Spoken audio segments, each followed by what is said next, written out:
इस लेक्चर में हम लाइन इंटीग्रल के टॉपिक को कंटिन्यू करते हुए fundamental theorem of line integrals की हम बात करेंगे। आपने फंडामेंटल थ्योरम ऑफ कैलकुलस पढ़ा होगा। कैलकुलस के फंडामेंटल थ्योरम में डेफिनेट इंटीग्रेशन के कैलकुलेशन प्रोसीजर को बताया जाता है, और उसमें होता क्या है कि सपोज दैट अगर आपके पास एक फंक्शन है that f is a function, और इसका जो इंटेग्रल है f dx, this is capital F। So fundamental theorem of calculus ये कहता है integral from a to b f dx could be find out by using f of b minus f of a। इसी condition को use करते हुए fundamental theorem of line integrals इसी से कुछ एक रिलेशन जनरेट करते हुए बनाया गया है। इसमें लाइन इंटीग्रल का fundamental theorem basically gradient vector पर डिफाइंड होगा, और ग्रेडियंट वेक्टर की बेसिस पे डिफाइंड होगा। किसी वेक्टर फंक्शन के इंटीग्रल को फाइंड आउट करते हैं। Suppose that theorem states that let C be a smooth curve. C का स्मूथ कर्व होना ज़रूरी, given by the vector function R of t. R of t कोई वेक्टर फंक्शन होगा। इस पर हमारी बात हो चुकी है प्रीवियस लेक्चर्स में कि vector function R of T किस चीज़ को डिनोट कर रहा होता है। अच्छा, जो T एक पैरामीटर है, इसकी range from A to B है, where A and B are included, let F be are differentiable function. F एक ऐसा फंक्शन है जो कि डिफरेंशिएबल फंक्शन है, इसका डेरिवेटिव एग्जिस्ट करना चाहिए ऑफ टू वेरिएबल्स और थ्री वेरिएबल्स। ये फंक्शन टू वेरिएबल का भी हो सकता है, थ्री वेरिएबल का भी हो सकता है। It depends on R of t जो है आपका जो वेक्टर फंक्शन है, इसमें कितने वेरिएबल आई जे के है या आई और जे है डिफाइंड है। जबकि the gradient vector of F is del F is continuous on C. Del F जो कि इटसेल्फ वेक्टर है, वेक्टर फील्ड है, इसका कंटिन्यूस होना चाहिए किस पे, सी में। सी में क्या होना चाहिए, कंटिन्यूस होना चाहिए। Then by using all of these above conditions we can define the line integral of gradient of f dot dr is equal to f of rb minus f of ra। ये इसी तरह का case है जो कि अभी हमने fundamental theorem of calculus पर डिस्कस किया था। तो ये इसे कहते हैं fundamental theorem of line integral. ये थ्योरम स्टेट क्या करता है, क्या मतलब है इसका, कि अगर ये सारी कंडीशंस फुलफिल हो जाएं तो लाइन इंटीग्रल को हम बाकायदा इंटीग्रेट करके हमें निकालने की ज़रूरत नहीं है, बल्कि this theorem states that above theorem says that we can evaluate the line integral of a conservative vector field simply knowing the value of F at the end points of C. ये theorem क्या state करता है कि line integral of a conservative vector field, conservative vector field के line integral को हम कैसे find out कर सकते हैं, just by end points of C. Suppose that ये पूरा आपका कर्व सी है, इसका फर्स्ट एंड पॉइंट ए है, सेकंड एंड पॉइंट बी है। सो ए और बी इसके दो एंड पॉइंट्स हैं। तो अगर हमें दो एंड पॉइंट्स के बारे में पता है तो फिर हम लाइन इंटीग्रल बाकायदा तौर पे इससे फाइंड आउट कर सकते हैं, और हमें बहुत ज़्यादा कुछ कैलकुलेशन करने की नीड नहीं है।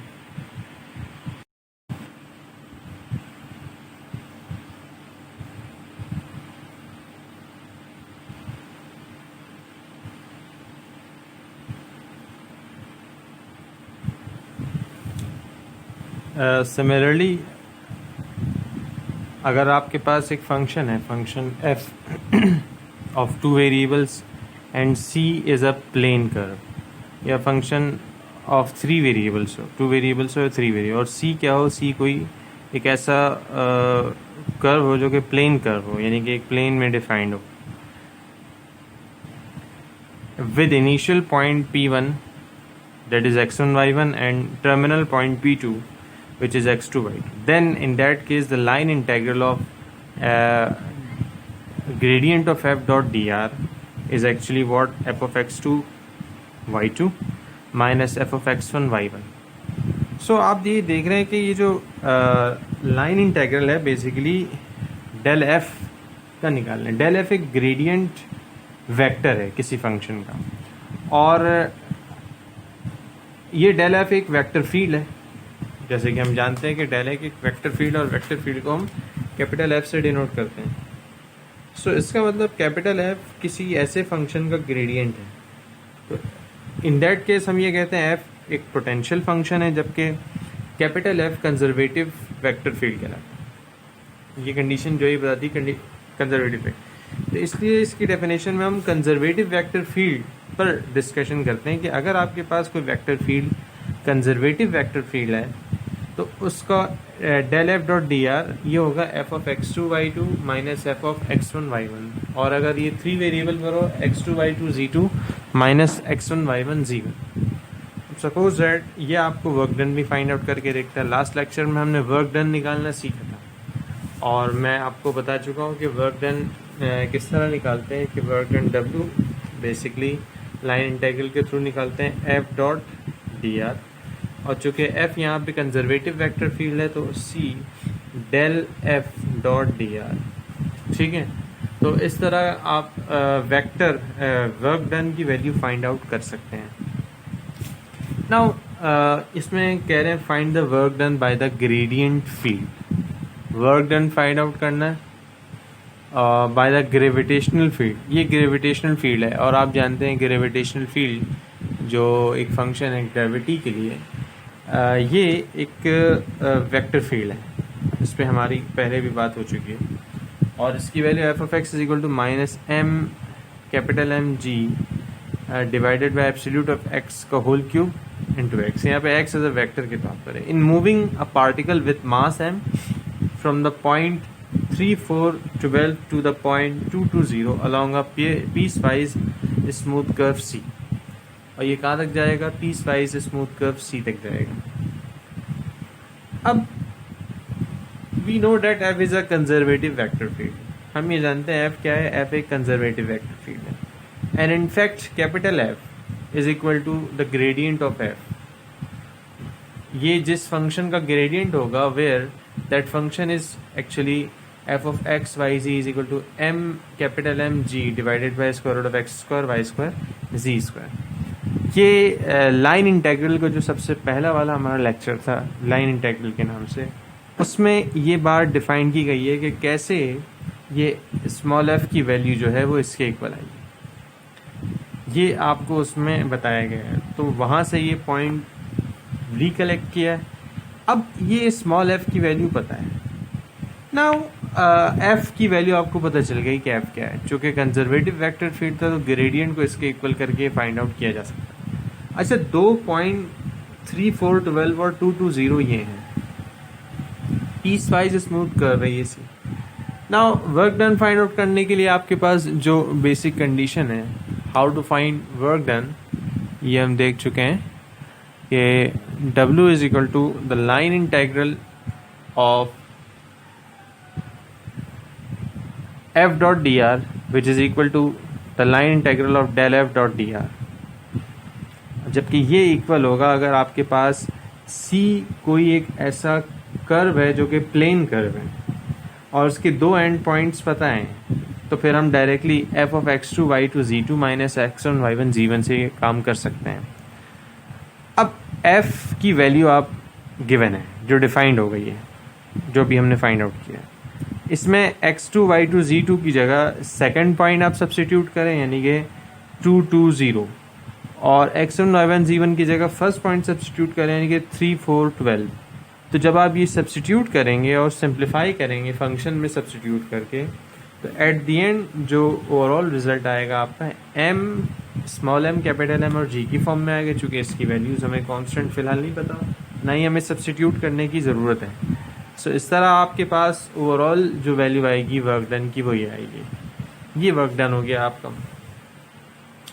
तो बेसिक आइडिया इसमें किसी तरह कैपिटल स्मॉल f को फाइंड आउट करना है। स्मॉल f फाइंड आउट हो गया और आपको अगर पॉइंट्स पता है तो डायरेक्टली ये काम आप कर सकते हैं। स्मॉल f कैसे फाइंड आउट करना है, या तो टेक्निक्स दी जाएंगी या तो गिवन होगा, या तो आप टेक्निक से इजीली फाइंड आउट कर सकते हैं। किसी प्रीवियस लेक्चर्स को आप नोट कर सकते हैं। तो इस तरह आप वर्क डन की वैल्यू को फाइंड आउट कर सकते हैं।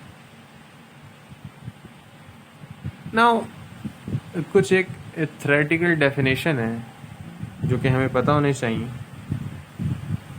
इंडिपेंडेंस ऑफ पाथ का मतलब क्या होता है? पाथ इंडिपेंडेंस, पाथ इंडिपेंडेंस का एक सिंपल मतलब ये हम ले सकते हैं कि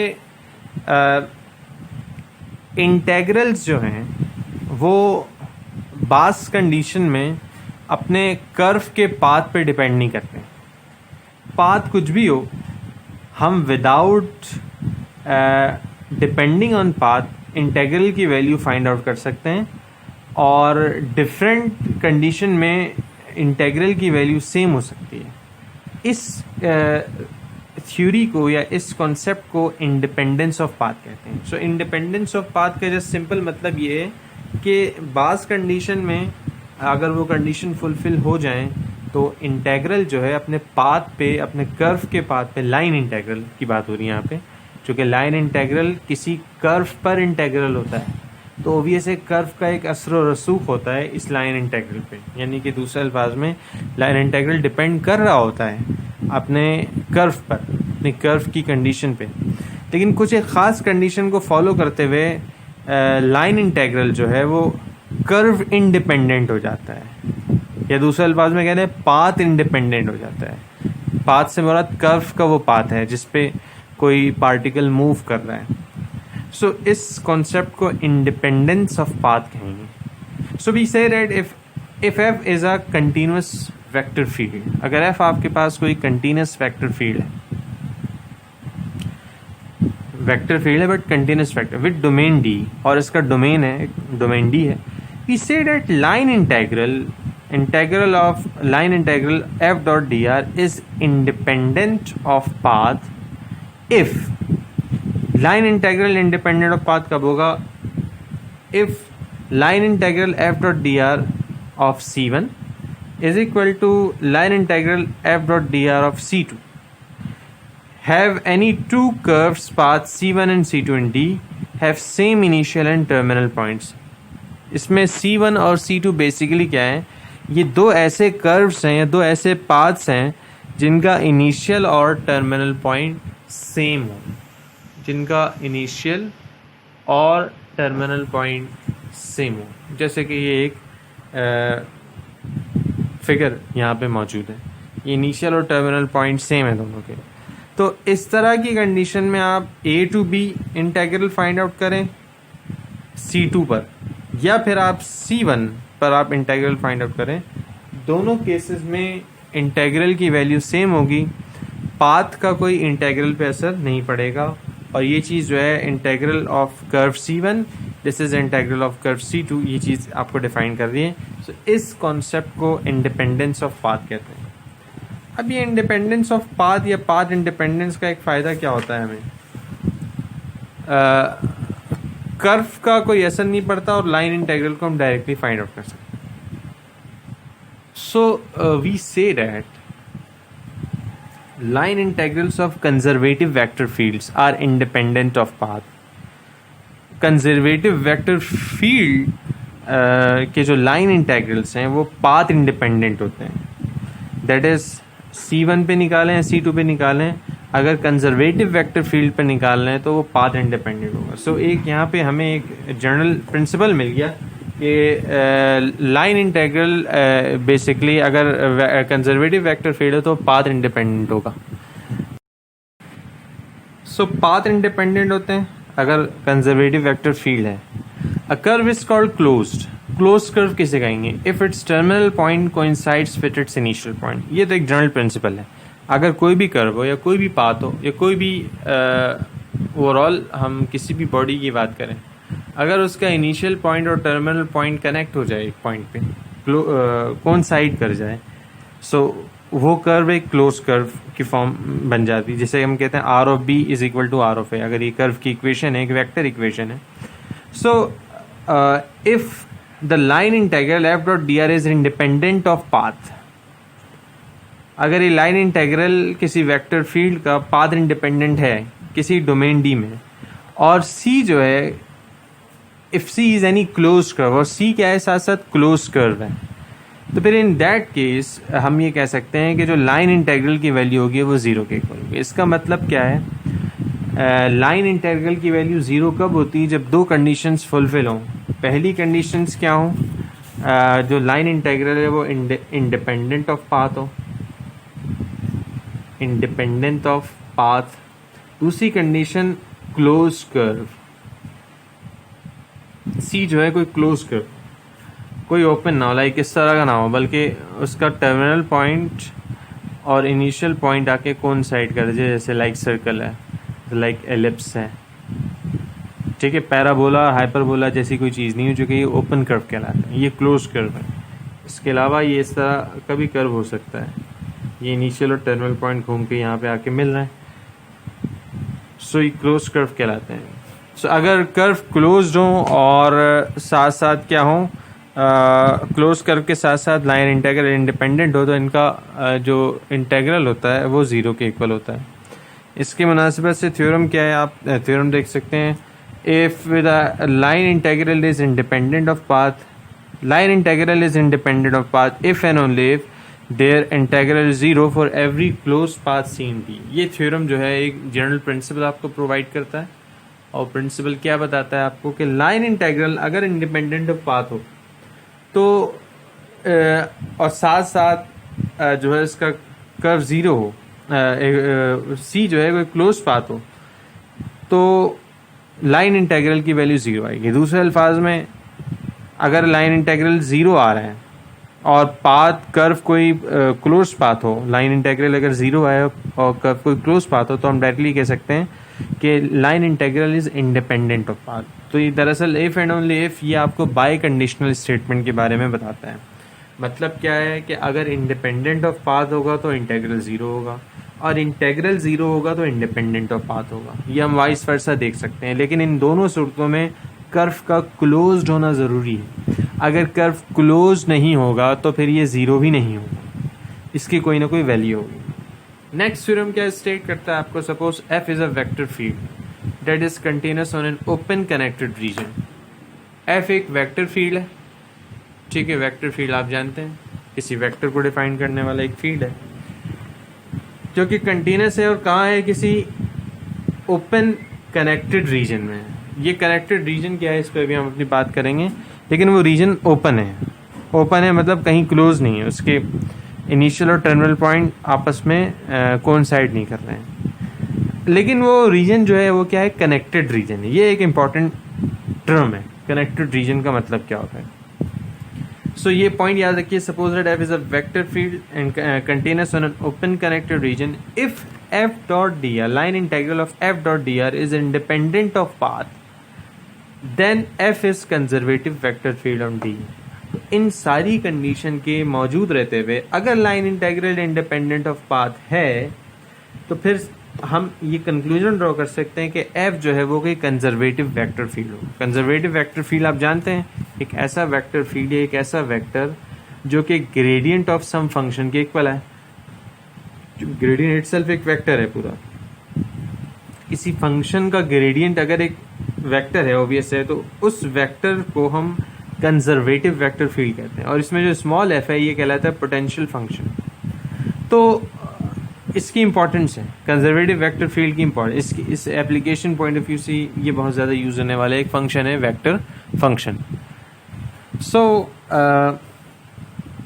थ्योरम आपको यही स्टेट करता है कि अगर फंक्शन जो है एफ जो है ये कोई ऐसा वेक्टर फील्ड है जो कि कंटिन्यूअस है किसी ओपन कनेक्टेड रीजन में, कनेक्टेड रीजन का होना ज़रूरी है और वो ओपन होना चाहिए, और line integral independent of path हो उस ओपन कनेक्टेड रीजन डी में, देन हम डायरेक्टली कह सकते हैं कि एफ कोई कंजर्वेटिव वेक्टर फील्ड हो। अब इसकी मुनासबत से कनेक्टेड रीजन को थोड़ा सा हम डिस्कस कर लें। कनेक्टेड रीजन बेसिकली किसी एक ऐसे रीजन को कहते हैं या कहा जाता है, the region D is connected if any two points in D can be joined by a path that lies entirely in D.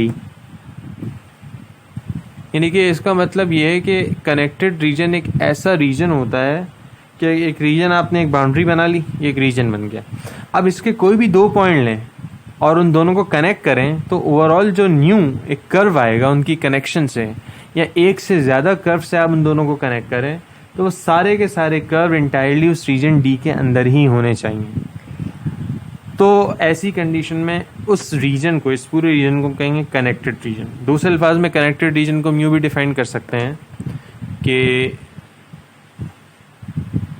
any two points in region D can be connected by a piecewise smooth curve that lies entirely in D। अगर हम किसी reason में किसी भी दो point को connect करें और पीस वाइज स्मूथ कर्व से कनेक्ट करें, मतलब ये है कि एक कर्व या एक से ज़्यादा कर्व भी उन दोनों पॉइंट को जोड़े, तो टोटली जो आपके पास ओवरऑल कनेक्शन के बाद जो न्यू कर्व आएगा that lies entirely in D, उसका इस डी के अंदर होना, मौजूद होना ज़रूरी है। अगर वो डी की रेंज से, डी के डोमेन से बाहर होगा तो फिर हम ये नहीं कहेंगे वो कनेक्टेड है, तो वो डिसकनेक्ट हो जाएगा। सो कनेक्टेड रीजन का मतलब एक ऐसा रीजन है जिसके सारे के सारे पॉइंट से कनेक्ट होकर जो कर्व बनता है वो भी उस पूरे रीजन के अंदर होना चाहिए, वो रीजन के बाहर नहीं आना चाहिए। अच्छा, यही कुछ सेम डेफिनेशन कॉन्वेक्सिटी की है। कॉन्वेक्स सेट भी एक इसी तरह का सेट होता है जो कि ओवरऑल एक डोमेन की बात करता है और वो कनेक्टेड होना चाहिए। कॉन्वेक्स सेट जो है वो एक कनेक्टेड रीजन की ही बात करता है। फिलहाल वो टॉपिक नहीं है हमारा, हम कॉन्वेक्स पे अपनी बात नहीं कर रहे हैं। अब यहाँ पे देखें कुछ एक रीजन है, जैसे कि ये तो कनेक्टेड रीजन है, इसकी अगर हम बात करें, ये देखें एक होल आ गया बीच में, ये एक ओवरऑल रीजन है लेकिन बीच में होल आ गया। अब इस रीजन के अंदर हम कोई भी दो पॉइंट लें और उसे कनेक्ट करना चाहें तो ये होल जो है ये प्रॉब्लम क्रिएट करेगा, और होल प्रॉब्लम क्रिएट क्या करेगा, दोनों पॉइंट को कनेक्ट होने नहीं देगा किसी तरह, और अगर कनेक्ट होंगे तो वो कम्प्लीटली तौर पे इस रीजन के अंदर मौजूद नहीं होंगे। होल आने की वजह से वो रीजन के बाहर चले जाएंगे, क्योंकि होल को वो पासिंग ओवर करेंगे बाजू का, तो फिर वो रीजन कनेक्टेड नहीं रहेगा, वो डिसकनेक्ट हो जाएगा। जैसे कि ये एक डिसकनेक्ट रीजन है, यहाँ पे दो ओवरऑल ये एक रीजन है डॉटेड पॉइंट्स है, और इसमें दो अलग अलग पोर्शन है जिसमें ये गैप आ गया। अब यहाँ पे आप इस पूरे रीजन में कोई भी दो पॉइंट लें और कनेक्ट करने की कोशिश करें तो वो इस रीजन के अंदर का पार्ट नहीं रहेगा। तो बेसिकली ये कनेक्टेड रीजन की पहचान है। तो जितने भी कनेक्टेड रीजन से रिलेटेड थ्योरम्स आते हैं उसका मतलब ये होता है एक ऐसा रीजन हो कि जिसमें आप अगर कर्व क्रिएट करें तो वो इंटायरली उस डोमेन के अंदर आ जाए। Connected region doesn't have any holes.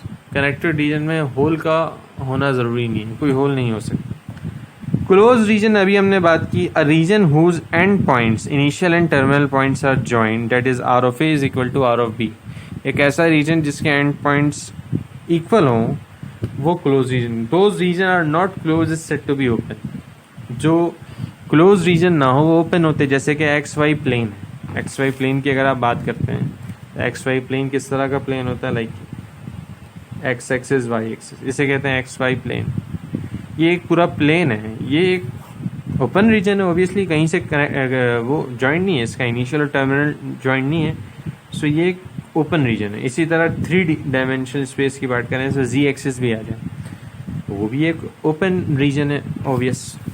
तो इस तरह हम ओपन रीजन को डिस्कशन करते हैं। तो जो क्लोज रीजन ना हो वो ओपन रीजन होता है।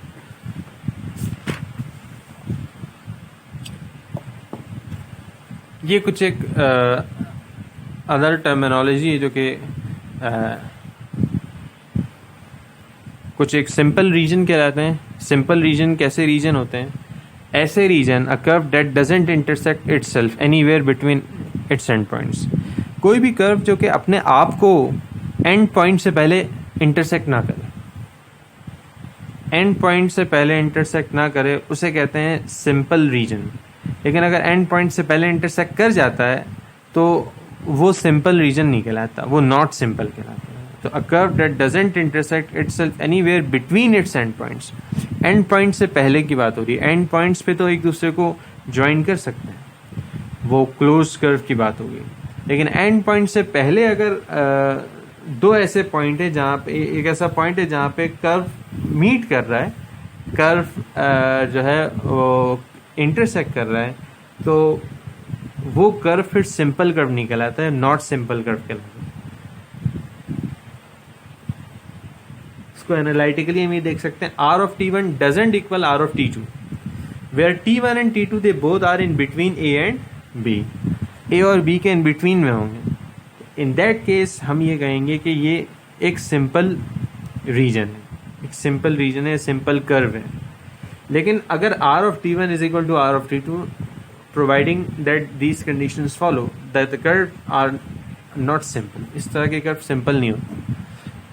अच्छा, ऐसा पॉसिबल हो सकता है क्लोज कर्व सिंपल है, लाइक जैसे कि ये क्लोज्ड है, ये एक सिंपल कर्व है क्योंकि एंड पॉइंट से पहले कहीं ये एक दूसरे को इंटरसेक्ट नहीं कर रहे।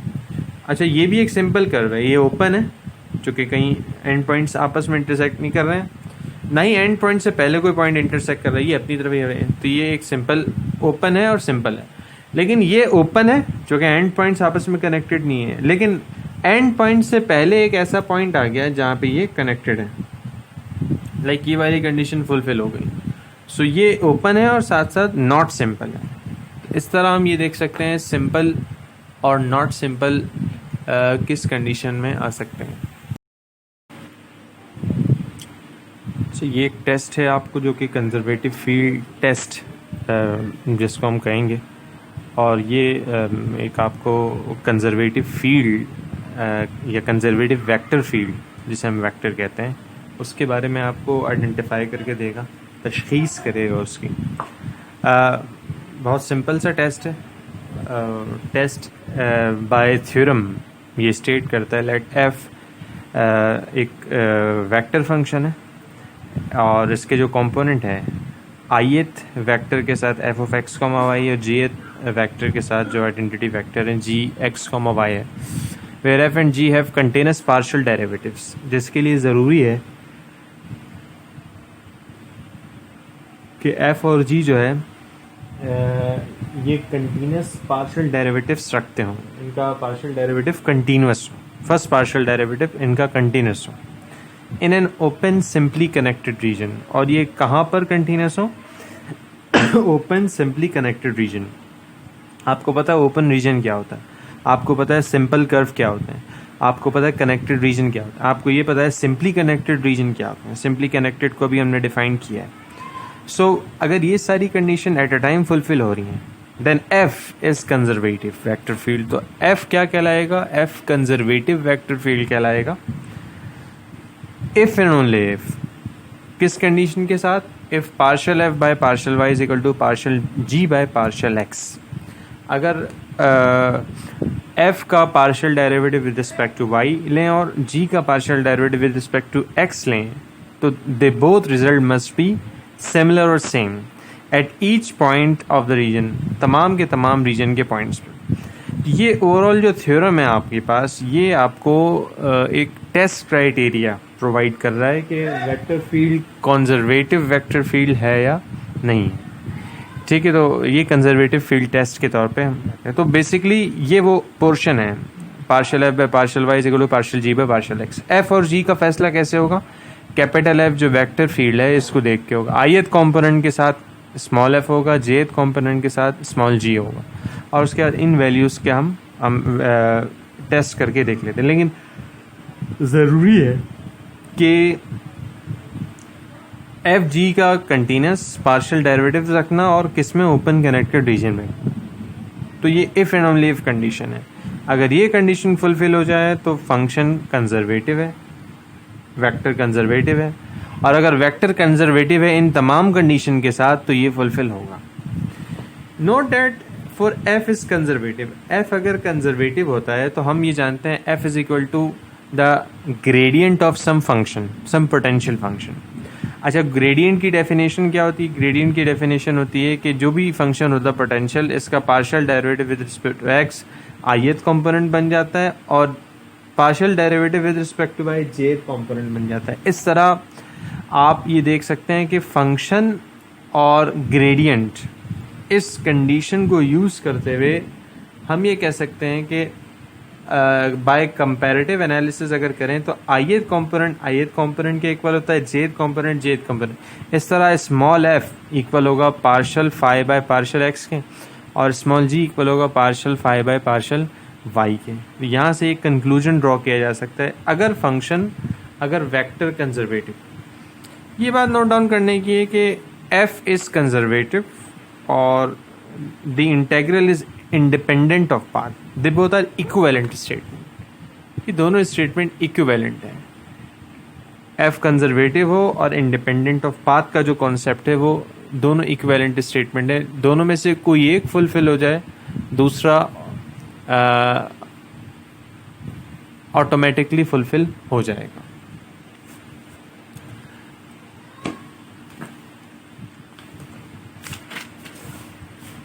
कुछ एक प्रॉब्लम्स हैं जो कि इन्हीं तमाम थ्योरीज से रिलेटेड है। ज़रा सा इस पर हम गौर करें तो हमें और मज़ीद थ्योरीज और चीज़ें क्लियर होंगी।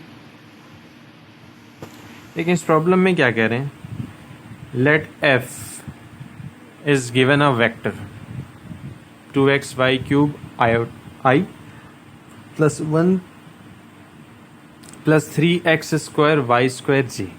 2 डायमेंशनल एक वेक्टर है और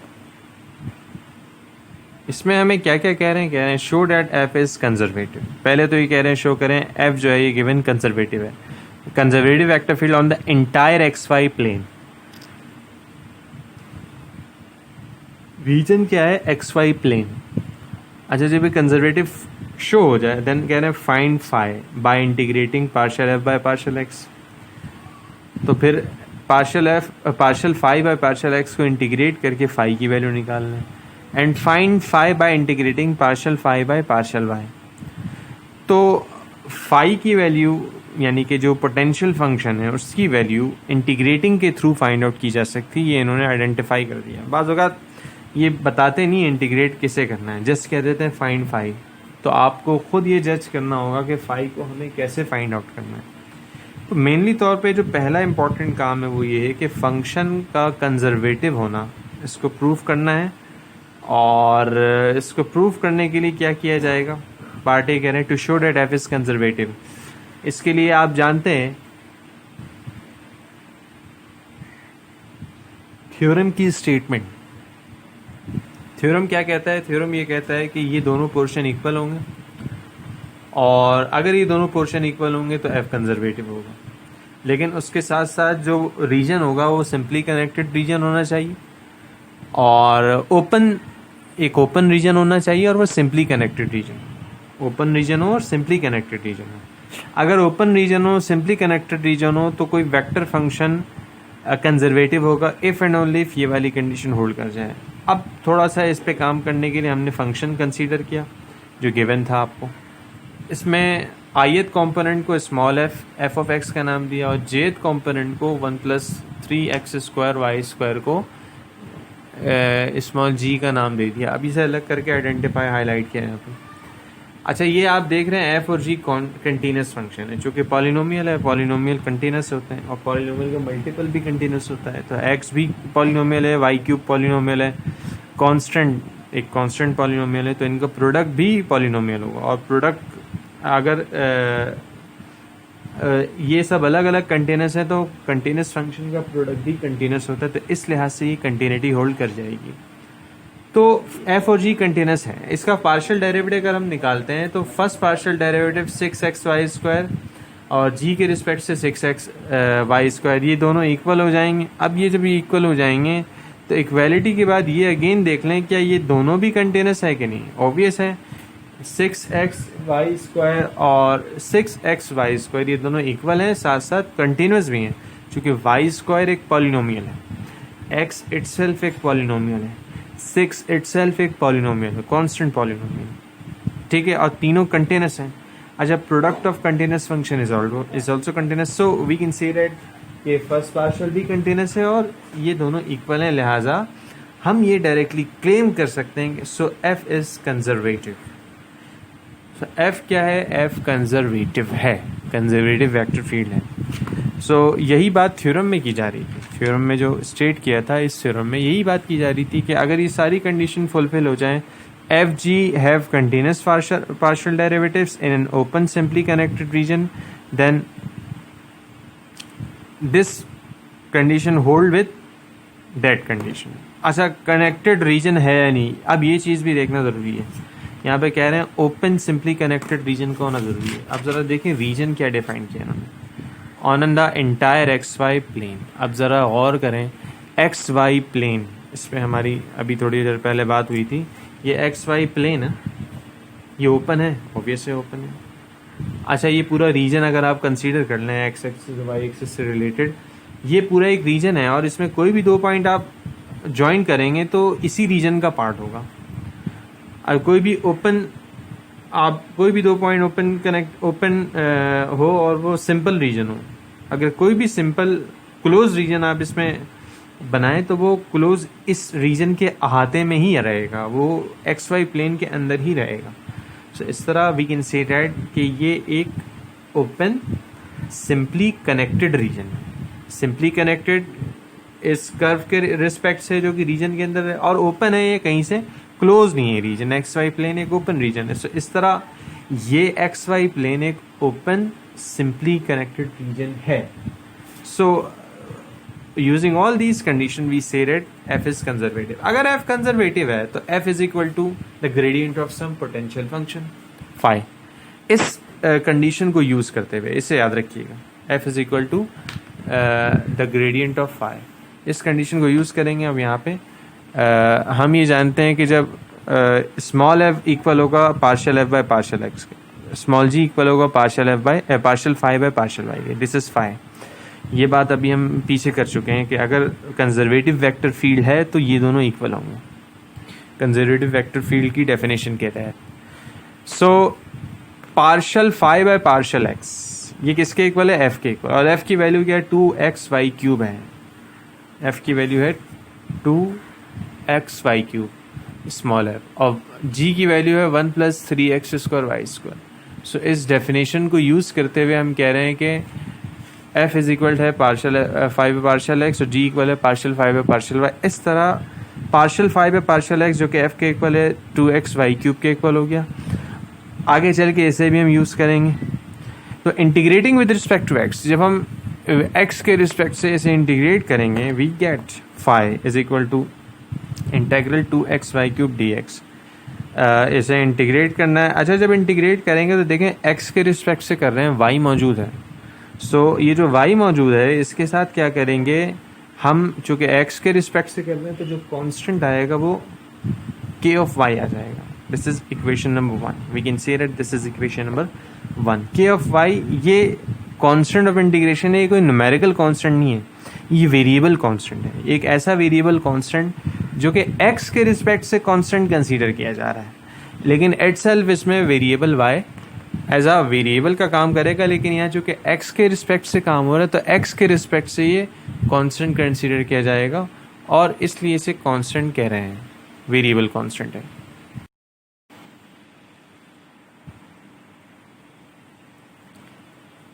इसको डिफरेंशिएट करेंगे विद रिस्पेक्ट टू y, चूँकि पार्शियली डिफरेंशिएट हो रहा है तो डिफरेंशिएट के नतीजे में आपको जो है इस चीज़ को फाई को डिफरेंशिएट करेंगे, इक्वेशन 1 को, तो partial phi by partial Y मिल जाएगा। और ये जो partial phi by partial Y है ये बेसिकली गिवन है और ये जी के इक्वल है, और जी की वैल्यू हम देख चुके हैं क्या है, जी जो गिवन है इक्वेशन में वो है, ये है आपके पास 1 + 3x² y², दिस इज़ जी। सो इस जी की वैल्यू को हम यहाँ पे सब्स्टिट्यूट करेंगे, और सब्स्टिट्यूट करने के बाद फिर हम इस पर मज़ीद काम करेंगे, और ये आपके पास partial phi by partial Y G की जगह सब्स्टिट्यूट हो जाएगा 1 + 3x² y²। राइट साइड में 3x² y² ये आ जाएगा, और k प्राइम ऑफ y ये आ गया आपके पास। नाउ इसमें अगर थोड़ा सा और करें तो ये और ये दोनों आपस में कैंसिल आउट हो रहे हैं, सेम चीज़ें हैं। So k prime of y will become is equal to 1, k prime of y is equal to 1 हो जाएगा। इस k prime of y is equal to 1 को अगेन इंटीग्रेट करेंगे ताकि ये डेरिवेटिव सिंबल जो है एलिमिनेट हो जाए, इसके नतीजे में हमें क्या मिलेगा, k of y is equal to y plus k. ये जो के है यहाँ पे, ये एक न्यूमेरिकल कांस्टेंट है जिसे हम कांस्टेंट ऑफ इंटीग्रेशन कहते हैं। तो ऊपर जो के आया था आपके पास, ये एक वेरिएबल कांस्टेंट था, चूँकि पार्शियली डिफरेंशिएट और पार्शियली इंटीग्रेशन कर रहे हैं तो x के रिस्पेक्ट से y कांस्टेंट होगा और y के रिस्पेक्ट से x कांस्टेंट होगा। यहाँ पे ये k जो है ये लाइक कोई न्यूमेरिकल कांस्टेंट है, जैसे कि इंटीग्रेशन कंप्लीट करने के बाद आप कांस्टेंट c लिखते हैं, यहाँ पे k वो है। सो ये बता रहे हैं where k is a numerical constant और कांस्टेंट ऑफ इंटीग्रेशन जिसे कहते हैं। सो जब ये वैल्यू आ जाएगी k ऑफ y की, सो इक्वेशन 1 क्या बन जाएगी आपके पास, equation 1 becomes phi is equal to X square Y cube and in place of ky we have to substitute y plus k। जब ये सब्सटीट्यूट करेंगे तो ये ओवरऑल आपके पास ये सारी वैल्यू आ जाएगी। सिमिलरली जो पार्ट सी में कह रहे थे, पार्ट सी में भी यही काम था। और पार्ट सी में आपको क्या कहा जा रहा था काम करने के लिए, पार्ट सी में ये कह रहे थे कि find phi by integrating partial phi by partial y. Part b में फाई फाइंड आउट करना था by integration partial phi by partial x. और पार्ट सी में थोड़ा सा इसके रिवर्स चलना होगा, फाई बाय वाई को इंटीग्रेट करने के बाद जो रिजल्ट मिलेगा वो एक्चुअली ओरिजिनल फाई होगा, फंक्शन होगा, एक पोटेंशियल फंक्शन होगा, वो बेसिकली आपको फाइंड आउट करना है। काम इसी तरह होगा उसमें भी, और एट द एंड जब आप देखेंगे तो रिज़ल्ट भी यही है, कोई डिफरेंट रिज़ल्ट आपको नहीं मिलेगा।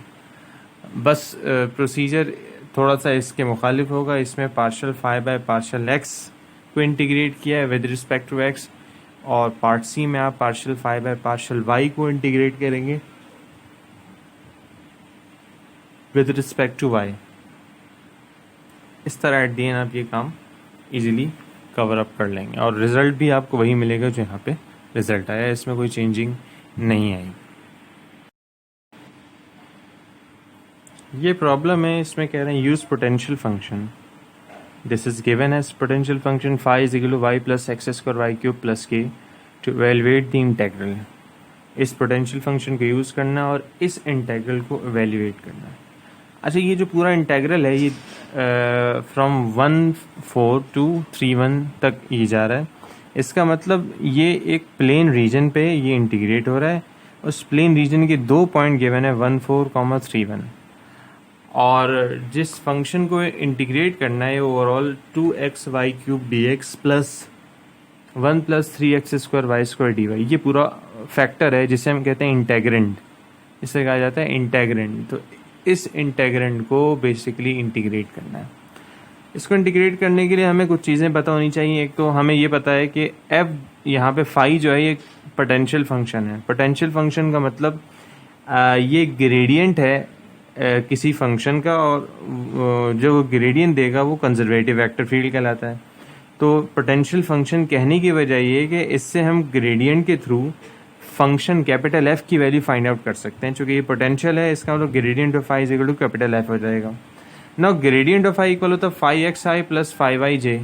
अच्छा, phi x i plus phi y j को आप क्या करेंगे, आप इसको पार्शियली डिफ्रेंशिएट करेंगे with respect to x and with respect to Y.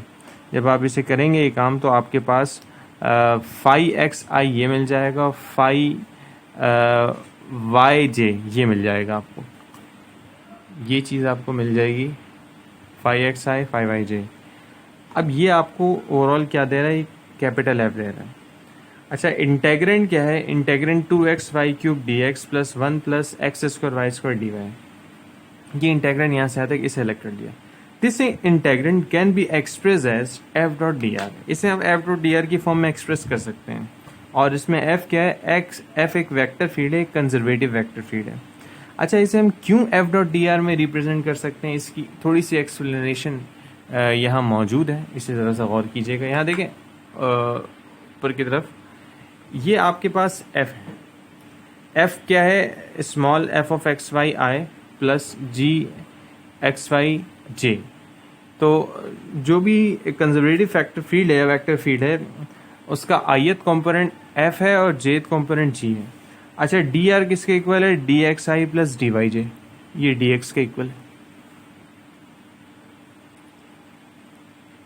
ये dr की वैल्यू आपके पास है dxi plus dy j। Now f dot D R अगर आप इसका फाइंड आउट करें तो ये बेसिकली इनर प्रोडक्ट, जिसे आप डॉट प्रोडक्ट भी कहते हैं। सो डॉट प्रोडक्ट दो वेक्टर का कैसे निकालते हैं? ith कंपोनेंट को ith कंपोनेंट से मल्टीप्लाई करते हैं, jth कंपोनेंट को jth कंपोनेंट से मल्टीप्लाई करेंगे, तो ये ओवरऑल आपको मिल जाएगा f x y d x plus g x y d y. तो ये f dot D r basically ये चीज़ है। अच्छा, यहाँ पे भी वही काम है, f this d x plus this d y. So basically ये इस एफ डॉट डी आर को रिप्रेजेंट करे। तो यहाँ पे यही बात कह रहे हैं कि this whole integrand can be expressed as F dot D r where f is a vector field and a conservative vector field. Now इस f को आपने इससे रिप्रेजेंट कर दिया, जो ये इंटेग्रेंड था पूरा, 2xy cube i plus one plus 3x² y square j, ये आपने इसको रिप्रेजेंट कर दिया f को। अच्छा, f को रिप्रेजेंट करने का मतलब ये f है आपके पास, जबकि f dot D r equal होता है f x y d x plus g x y d y का। ये भी हम ऊपर देख चुके हैं। सो ओवरऑल आपके पास एफ डॉट डी आर की वैल्यू क्या आ जाएगी?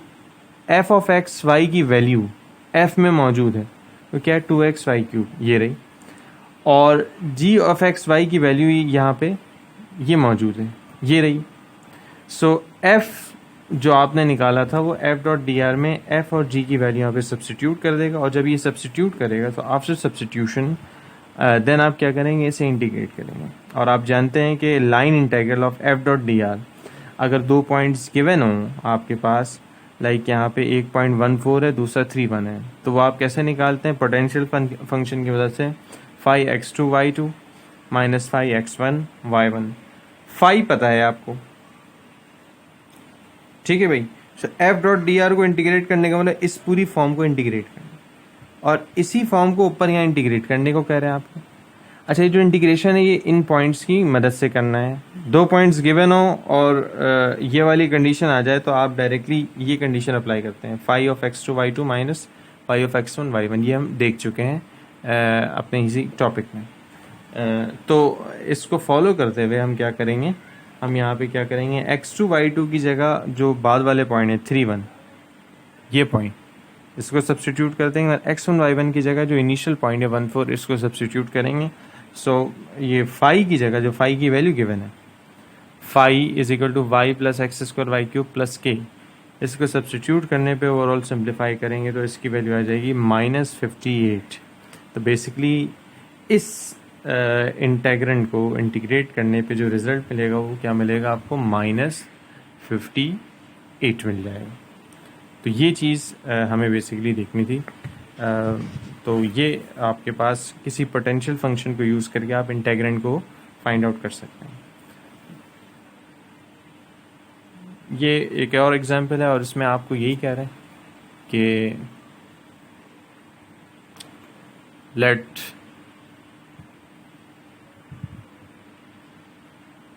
let the function f of x y e raised to vi plus x e raised to vj,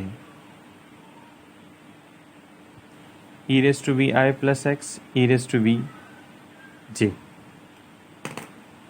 ये बेसिकली y के बजाय इसको v के बजाय y कर लें, e raised to yi x e raised to yj।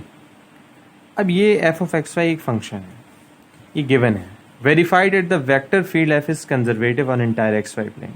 ये वेरीफाई करना है कि जो वेक्टर फील्ड है एक कंजर्वेटिव वेक्टर फील्ड है। कंजर्वेटिव वेक्टर फील्ड का टेस्ट हमने देखा है, उसको यूज़ करके आप फाइंड आउट कर सकते हैं। वो टेस्ट क्या था, basically partial F by partial y is equal to partial g by partial x, ये बेसिक टेस्ट था।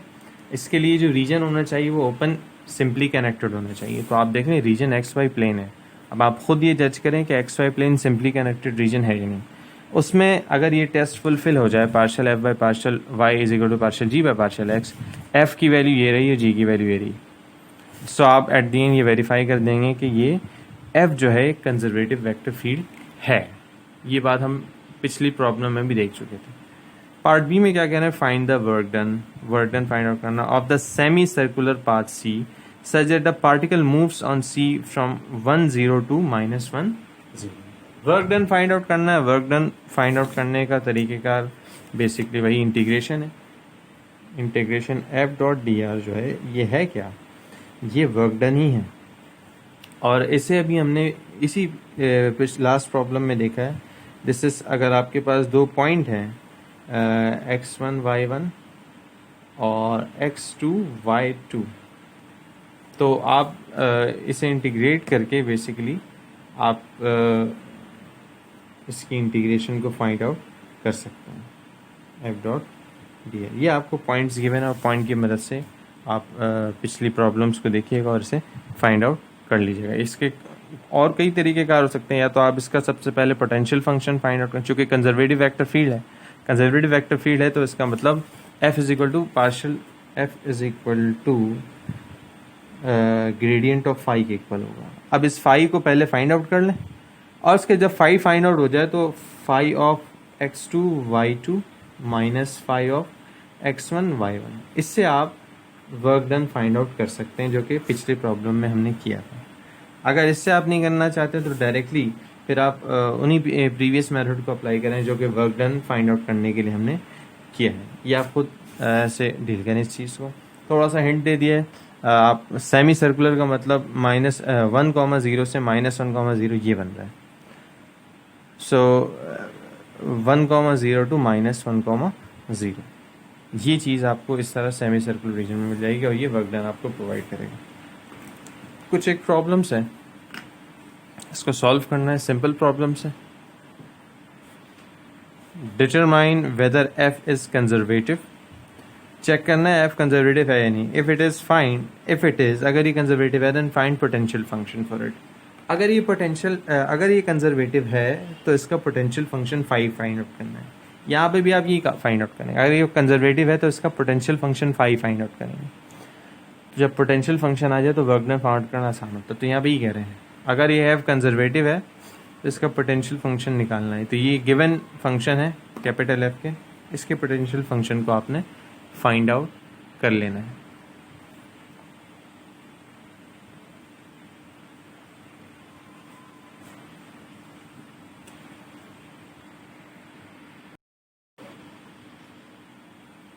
मजीद ये भी कुछ प्रॉब्लम है। Show that the integral is independent of path and find its value.